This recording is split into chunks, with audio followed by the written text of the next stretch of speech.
जाए के तो मन करबे करला पर जाए ना देवेला ना रंगा साहब ऐसे करन बात करन कि सब की उजात आते तो हम हो जाए। अरे अरे हटावा तो बहुत जल्दी बा तो पानी। अरे अरे कहां पे ऐसे जाता रू? हरियर हरियर पहन के चलावा ना बताई मत चलावा बहुत जल्दी बा। भर लेबे दा। अरे हमरा के जाए के बाद सावन में देवघर जात वाली ना जल चढ़ावे के बाद हट तू ना चलीबू तुम अपने चला ले तू ना जीबू का ना नहीं कर अपना उतार मार्ग कैसन बड़ निठल्ला बाड़े की का बड़े हमें समझ में नहीं थे अब तुम कर रोहन सहन चाल चलन। अरे देवघर हर केहू साल भर के परब बा सावन में सबके कितना धूमधाम से जाले लोग पूरा गांव सब इकट्ठा होला सब बस चढ़ा कर के जालन इतना मस्ती में झूमते गाते बजाते सावन बोल भोला बाबा के नाम लेके कैसन तू वो लोग बाड़ू ना नाम लेते बुझा का हो गले ये ना जाने। भोला बाबा उनखरा के व्हाट्सएप में मैसेज करिहन कि आवा ए रवि आवा तू हमरा के जल चढ़ाब हम जाता नहीं तू लोग बैठल रह। ठीक बा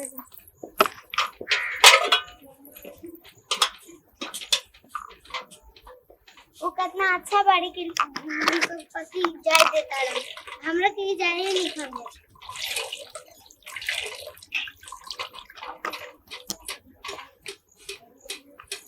बाबूजी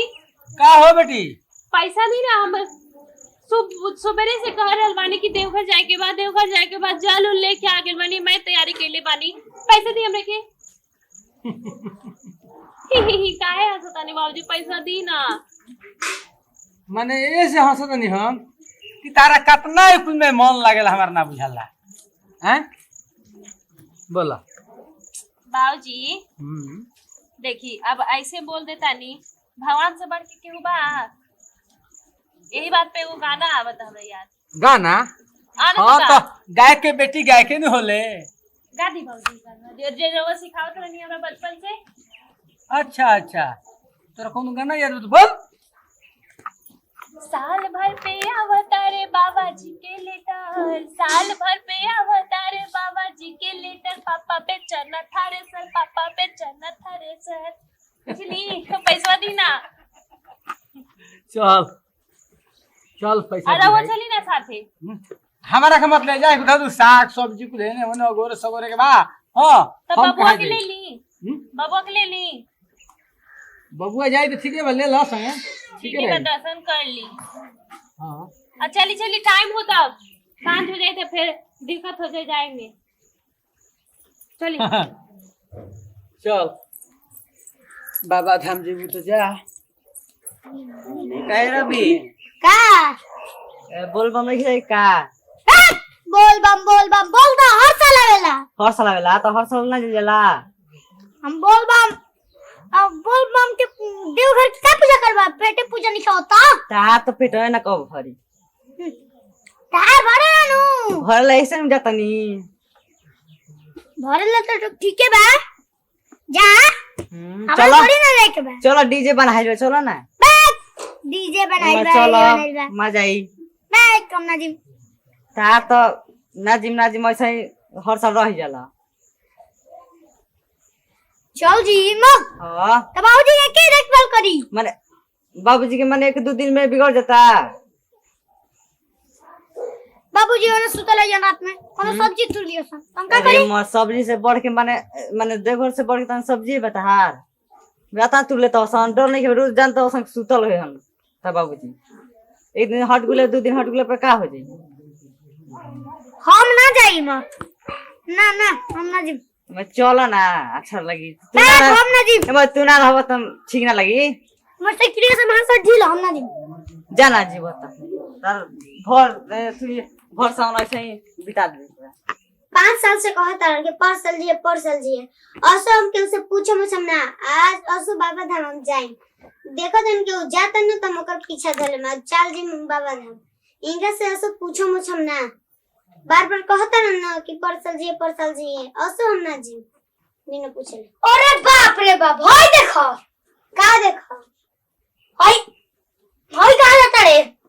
बोल बम ज्यादा नहीं जेबे बोल बम हां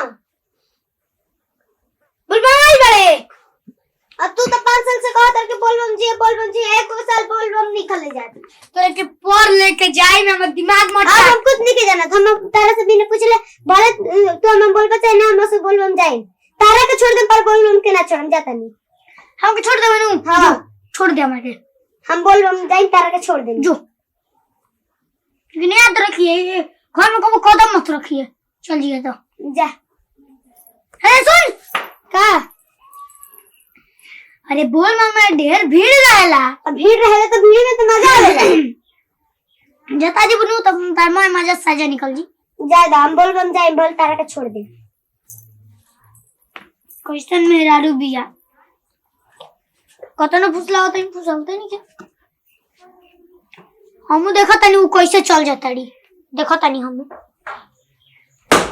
आवे दे हमू देख ले तनी क्वेश्चन जाती है छोड़ कैसे जाती है आवे दे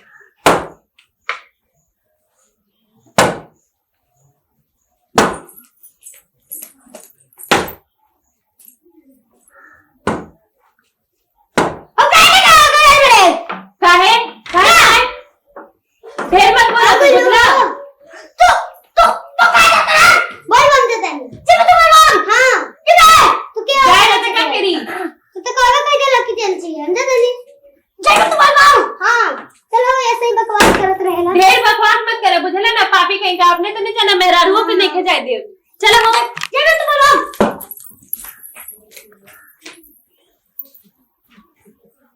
चल तो गली सुन हमके घर में रख पकौड़ी छना कुछ बुझाते नहीं के का हो रहा किसान का अरे मर्द हमार बुचिया तो गइल है बोल बम जान जो का करबो जौन पैसा रुपया रकम दे देनी है कोई जो घूमिया ता लइके बोल बेनो हां ता लइके संगे में मेरा लोग बोल बिया आ ता लइके संगे में मेरा लोग बोल बिया हां तो कहां का विचार बा हमरा जाके मन पड़े तो रुपए ना खली सर रुपया के लिए सन हां लो अरे अरे बाजी हां हां हमने तो कुछ मम्मी के ठीक की सुनत रहनी जा हाँ बात सुनत रहनी है ई कहत हां बोल जाए मर कहां निकल गेल बोलो इहे न खुद हमनी के ढकेल के अरे बाबूजी हम कितना अच्छा पुण्य कमावे खातिर हम एकरो को कहनी कि तू चल चला तो ये हमरा से लड़े लगल एगो चाहनु चली हाँ सब मिल के चली चल मिल के चला जा ये तो यार अच्छा के बात का है। तू का बोल छो तो चलो जा हैं चलो जा अरे ये सब बाबा के ये सब भगवान के बुलावा बहुत कम लोग के आवेला बहुत कम लोग के नसीब में से होला कि अपन हाथे जल चढ़ावेला छोड़ो तब चला जा बुच्ची हमरो के ले चल तो हां हाँ चलो तो चलो तो घर पे तुम चल गई हाँ अब तू तैयार हो जा हम जा अपन तैयार हो गए बाबूजी हम ऐसे चलो नहीं जाए निकल हम चलो करवा बाबूजी चलिए इसलिए कलर के रो धोती पहन चलो। चल चल अरे रुक जा तो बानी जा हां पैसा नहीं खेनू हम गहना बेच दी तो गाना काहे के बजाऊ हम अपन ठड़े सारा बेच देते हैं अरे उठे सरे बता तो हमनी के तो खाना पीना चलता हम गहना बेच दी ना हम जाते ठड़े सारा बेच देबे जाए तो ठीक तैयारी करो जाके हम बेच के आते हैं ठीक बा बजाते हैं